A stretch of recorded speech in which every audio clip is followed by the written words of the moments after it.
Hi guys, I think it's always amazing to listen to multimillionaires talk about people on benefits. Now, if you're not getting it, I'm being a little bit sarcastic there. Anyway, former Prime Minister Tony Blair weighed in on the topic of the rising welfare bill and seems to think that the problem is that people just need to pull themselves together and stop being a bit of a snowflake. We know one of the biggest driving forces behind poor mental health is poverty and financial instability. But what the heck would Tony Blair know about that? I think we have become very, very focused on mental health, and with people self-diagnosing on mental health, and I think we need a proper public conversation about that because, I think it's a very, very difficult question. We're spending vastly more on mental health now than we did a few years ago. And it's hard to see what the objective reasons for that are.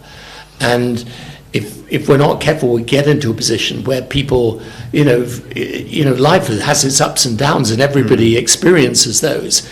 And you've got to be careful of encouraging people to think they've got some sort of condition other than, simply confronting the challenges of life. And so we need a proper public conversation about this because you really cannot afford to be spending the amount of money we're spending on mental health, and the ramp up of that just in these last few years has been dramatic. Oh my goodness, this is so frustrating.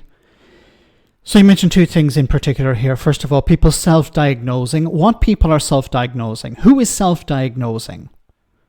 And second, this idea that people are being encouraged to believe that they're sick when they're not. Who is encouraging them? See, he also talks here about the cost of support, mental health support. But this is dealing with symptoms. It's not dealing with the core problem. Why are people struggling with their mental health? Not what do we do, what pill do we need to give them? Or what course do we need to put them on? Or what job can we give them in their situation? No, we need to look at the core problem. The core problem is, for example, poverty and financial instability. Now, if we dig deeper into financial instability, young people today, what future do they have? I hate to be pessimistic, but honestly, let's be realistic. What future do young people have? Do they have job security on the line in front of them? No, they don't. They're being offered poorly paid jobs with almost no job security. A lot of people are involved in the gig economy. Now, because of that lack of security financially, it's more difficult for them to get on the property ladder. A lot of their income is going on rent, which makes it more difficult to get on the property ladder as well. And they're being told by society, you have to do X, Y, and Z. You have to follow these rules. And if you respect that social contract, you will succeed. And they are doing that. They're going to university. They're trying to save money. They're putting money aside. They're cutting back on so-called luxuries.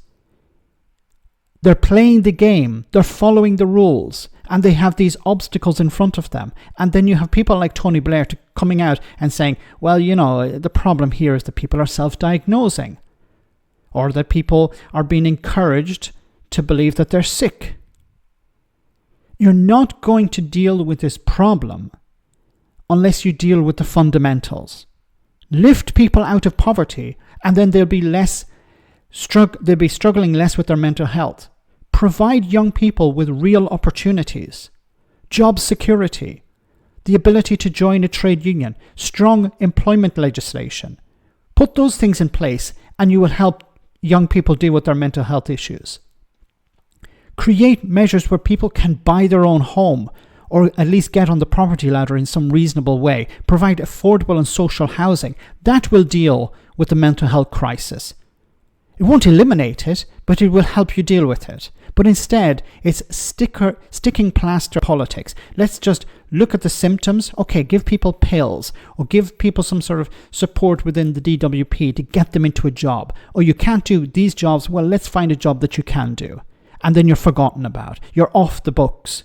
You're no longer a statistic. That's the approach, and that's not fixing the core underlying problem.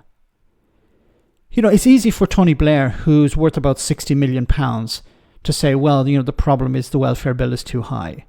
The welfare bill is extremely high, but it's high for a reason, because successive governments have not dealt with the issues of poverty and job insecurity. Let me know in the comment section, guys, what you think. As always, your comments are greatly appreciated. Thanks a lot.